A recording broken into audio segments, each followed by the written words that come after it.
El Parlamento Europeo puso freno a la implementación del Acuerdo de Libre Comercio entre la Unión Europea y el Mercosur, que fue firmado el sábado en Paraguay tras 25 años de negociaciones. El órgano votó remitir el acuerdo al Tribunal de Justicia del bloque comunitario para que sea la Corte la que estudie si es compatible o no con los tratados de la Unión Europea. Y para hablar sobre el tema, saludo con mucho gusto a Adriano Spedaletti, quien es director de la carrera de Relaciones Internacionales de la Universidad Católica Argentina sede Mendoza y autor del libro El Mercosur en el laberinto intergubernamental. Bienvenido y gracias por la comunicación. Muchas gracias, Elena. ¿Cómo están? Bien, pues tras la remisión del acuerdo, el Tribunal de Justicia de la Unión Europea sería la Corte la encargada de dar los siguientes pasos. ¿Qué implica precisamente que el acuerdo haya remitido a esa instancia? Bueno, actualmente nos encontramos ante una situación de, podríamos decir, parálisis o congelamiento, en donde lo que se ha planteado ante el Tribunal de Justicia de la Unión Europea son básicamente dos puntos.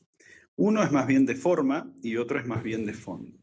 El punto de fondo es algo que yo considero que es extemporáneo, que se denomina estas cláusulas de reequilibrio, los mecanismos de reequilibrio, donde ciertos eurodiputados han planteado que los países del Mercosur tendrían ventajas de tipo medioambientales, fitosanitarias, a raíz de que no se aplican ciertas normativas en el Mercosur y sí se aplican en la Unión Europea. Por lo tanto, ese es el primer punto que se someterá a revisión en el Tribunal de Justicia. ¿Y por qué digo que me parece extemporáneo?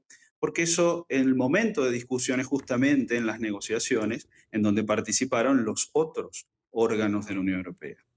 Y el segundo punto, que aquí sí creo que se puede dar un debate y que vamos a ver qué dice el Tribunal de Justicia de la Unión Europea, es un punto de forma, que es el planteo de que si la legalidad del proceso de ratificación, entiéndase quiénes son los competentes para ratificar el acuerdo, es solamente el Parlamento de la Unión Europea o los estados parte de la Unión Europea, los 27, atento a que estamos frente a un acuerdo que se denomina mixto, que no solamente tiene ingredientes comerciales, sino que también tiene ingredientes políticos.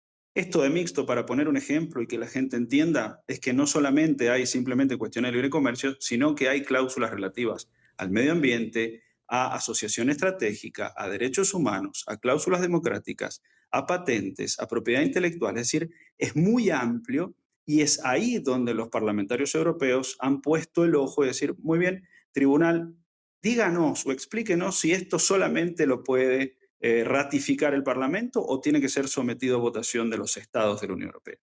Y justamente por lo amplio, el retraso podría ser de aproximadamente 2 años. Dicho esto, la firma tomó 25 años. Un nuevo retraso, ¿qué consecuencias podría traer? Bueno, la pregunta viene bien porque yo cada vez que me han invitado o he salido en otros medios siempre dije que el acuerdo deberá seguir esperando, pues esto lo ratifica. Este planteo judicial ante el tribunal, en promedio, por los tiempos promedio que tiene el Tribunal de Justicia, puede ir de 1 año a 2.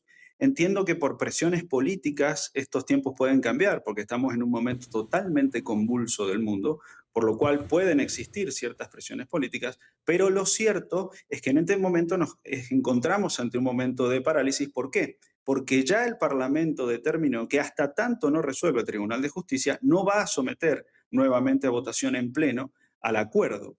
Y está dando, Elena, por ahí, dando vueltas, una cuestión que yo no comparto y lo he leído en bastantes medios, esta posibilidad de la aplicación provisoria o interina de la parte comercial del acuerdo, atento a que ciertos funcionarios de la comisión lo han señalado y Ujú. ciertos medios han recogido este guante.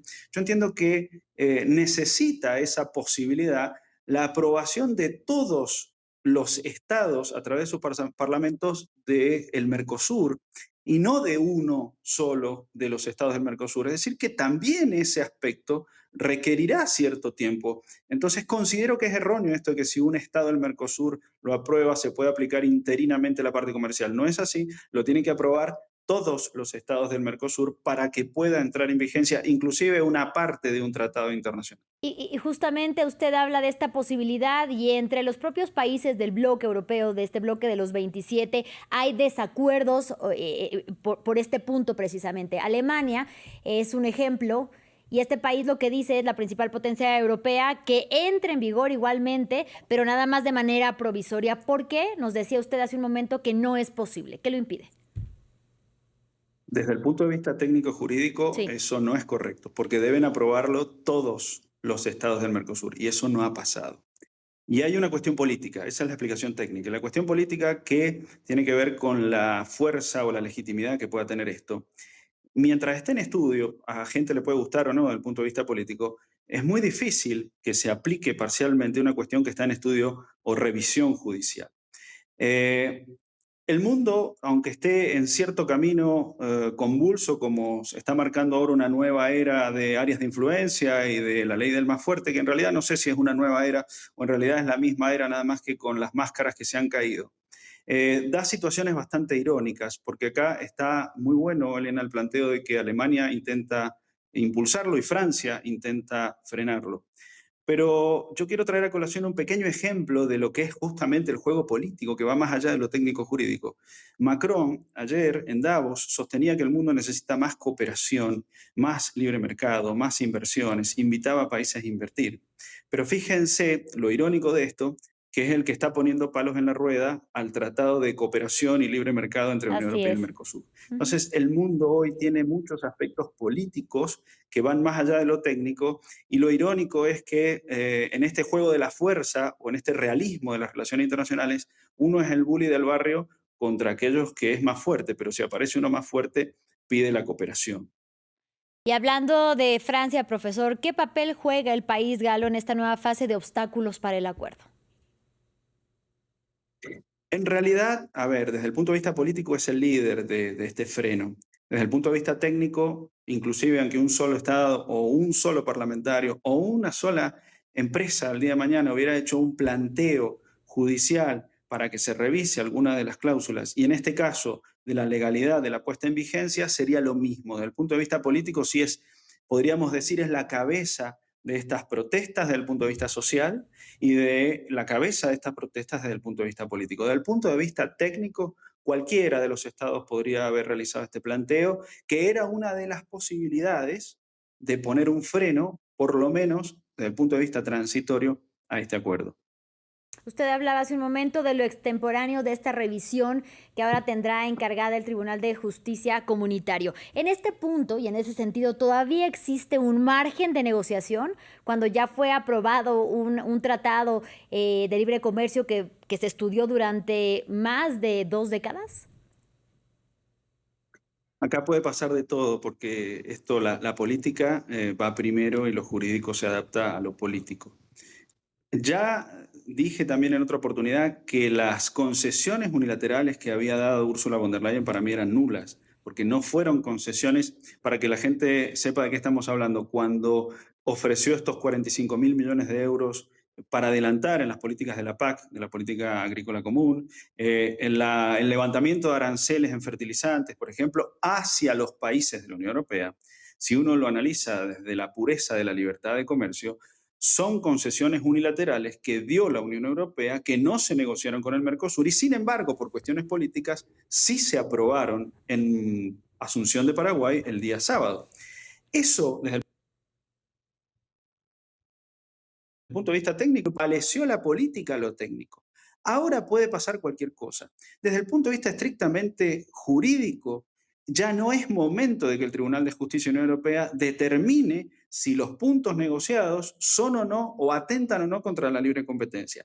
Pero sin embargo, sí es momento de que el Tribunal de Justicia determine la parte legal de la aprobación del tratado y si es necesario que los estados deban aprobar el mismo.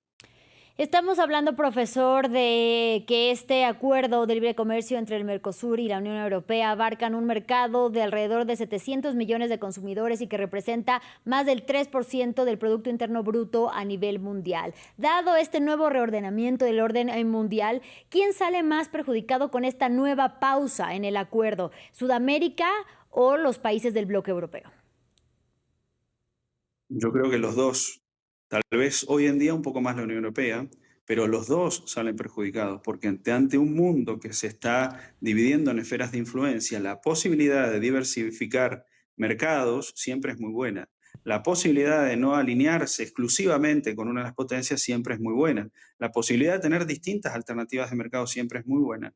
Y la posibilidad de que pueda existir no solamente como lo establece el acuerdo, una cooperación y una asociación estratégica entre la Unión Europea y el Mercosur, más allá de lo de estrictamente el mercado, es muy buena en un mundo convulso como está hoy. Por lo tanto, yo creo que los dos pierden por igual, un poquito más la Unión Europea hoy, porque está un poco acorralada por esta pinza Rusia-China por un lado y Estados Unidos con los aranceles por el otro.